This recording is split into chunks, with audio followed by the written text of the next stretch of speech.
تو یہ داستانیں بڑی پرانی ہیں. تو عدلیہ نے جو ایک ایگزامپل سیٹ کی شروع میں ابتدائے کار میں ہی پہلے 6-7 سالوں کے اندر کہ جی ایک نظریہ ضرورت بھی ہوتا ہے, اور اس نظریہ ضرورت نے ہمیشہ جمہوریت کا سر کچلا, ہمیشہ آئین کا سر کچلا, ہمیشہ سیاستدانوں کا سر کچلا, اور ہمیشہ سیاسی جو اقدار ہیں ان کا سر کچلا. جناب چیئرپرسن, ایک ہوتا ہے عدالت کا فیصلہ.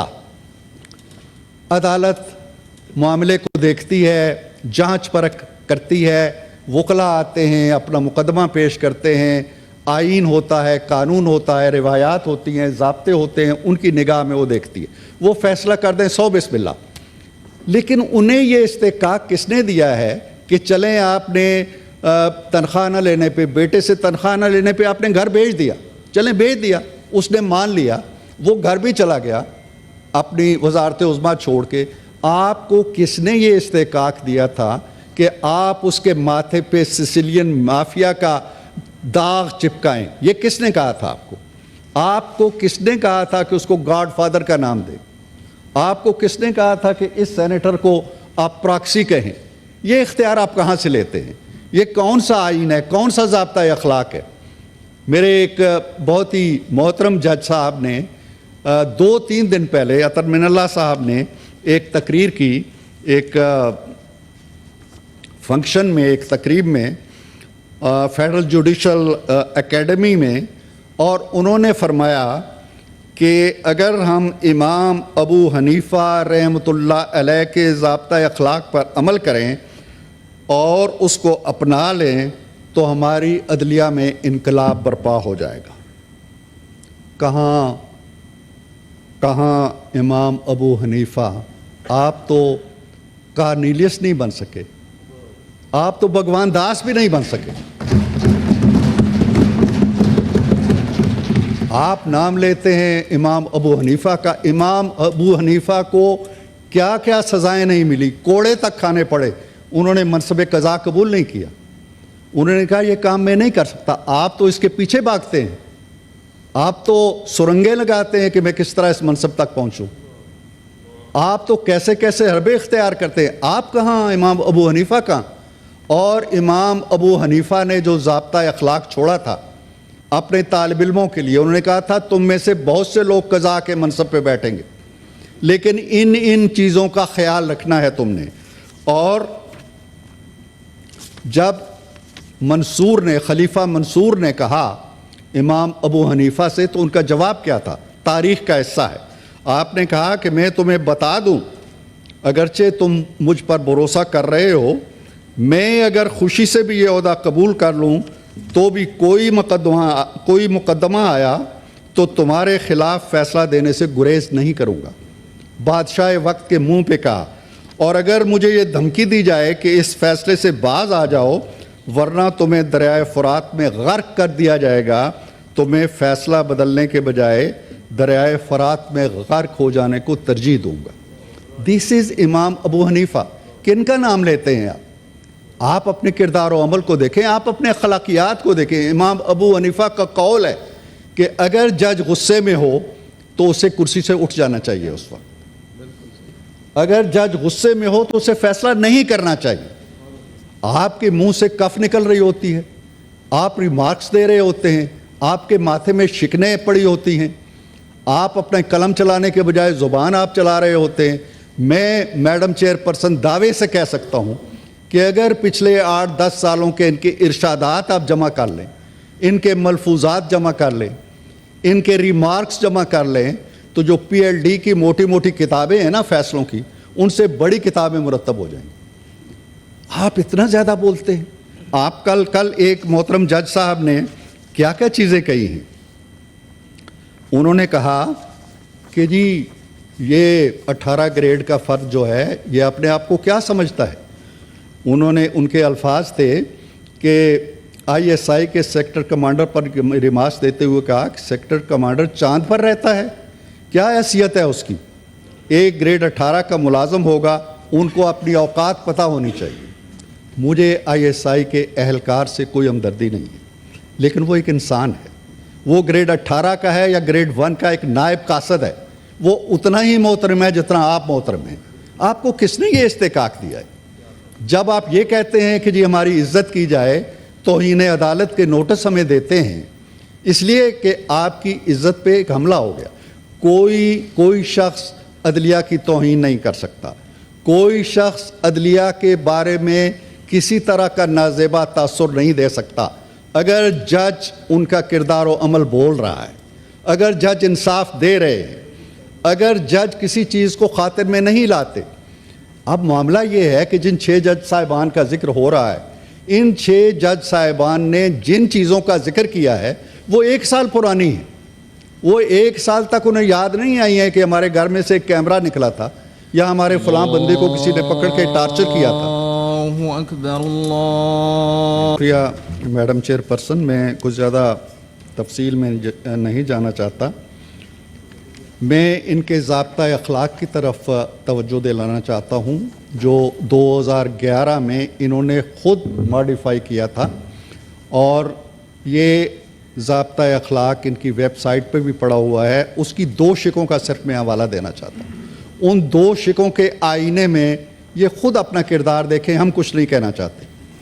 یہ آرٹیکل 2 کہتا ہے ان کے ضابطہ اخلاق کا کہ جج کو اللہ سے ڈرنے والا, قانون کا پابند, متقی, زبان کا پکا, رائے میں عقل مند, محتاط, تحمل مزاج اور الزام سے پاک ہونا چاہیے. یہ وہ کوالٹیز ہیں جو ہمارے لیے 62, 63 میں رکھی گئی ہیں. ہم تو پتہ نہیں کتنے لوگ 62, 63 کی بھینٹ چڑھ چکے ہیں, ان پہ تو یہ تلواریں چل جاتی ہیں. یہ جو 62, 63 ان کے اپنے لیے ہے, یہ کتنے ججوں پہ لاگو ہوا ہے؟ اور پھر کہتے ہیں کہ انصاف کرتے ہوئے اسے مضبوط ہونا چاہیے. خود اپنے الفاظ ہیں ان کے, لیکن کھردرا مزاج نہیں ہونا چاہیے. یہ وہ خود کہہ رہے ہیں اپنے بارے میں کہ کھردرا مزاج نہیں ہونا چاہیے, نرم خو ہونا چاہیے. یہ نرم خوئی ہے کہ آپ بات بات پہ کہتے ہیں وزیر اعظم کو بلائیں گے. وزیر اعظم کو آپ اس طرح بلاتے ہیں جس طرح کوئی بیوروکریٹ جو ہے وہ بیل دبا کے اپنے نائب قاصد کو بلاتا ہے کہ چائے لے کے آؤ. یہ اوقات آپ نے رکھی ہوئی ہے اس کی. اور پھر کل یہ بھی فرمایا گیا کہ جی اگر ہم وزیر اعظم کو بھی بلائیں گے اور ہم کابینہ کو بھی بلائیں گے, پوری کابینہ ان کے سامنے صف بستہ ہو کے کھڑی ہو جائے گی. کل آپ کہیں گے جی کہ انہوں نے تقریریں کی ہیں اور ہم پوری سینٹ کو بھی بلائیں گے, 100 بندے آ کے کھڑے ہو جائیں ہمارے سامنے, اور میڈم چیئر پرسن کو بھی بلائیں گے کہ ان کی سرکردگی میں کیوں ہوا ہے یہ سارا کچھ. ایسے نہیں ہونا چاہیے. آپ اپنی حدود و قیود کا خیال رکھیں. اور پھر آخری ایک شق ہے ان کی آرٹیکل 5 ہے کہ جج کا عمل عوام کے سامنے ہوتا ہے, اس لیے اسے وہ تمام شہرت مل جاتی ہے جو اس کے لیے ضروری ہے, سو اسے شہرت کے پیچھے نہیں بھاگنا چاہیے. یہ جو ریمارکس آپ دیتے ہیں نا, یہ شہرت کے پیچھے بھاگتے ہیں. آپ صبح اٹھ کے اخبار دیکھتے ہیں کہ میری سرخی لگی ہے کہ نہیں لگی. یہ طریقہ کار جج صاحبان کو زیب نہیں دیتا.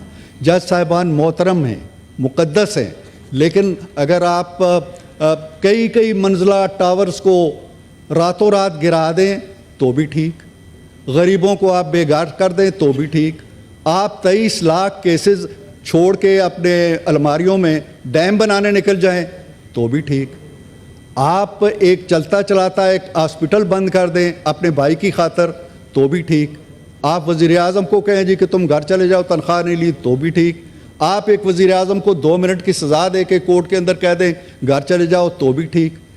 ہم کہاں ان ٹھیک کی کھیل کے اندر اپنے آپ کو رسوا کرتے چاہے.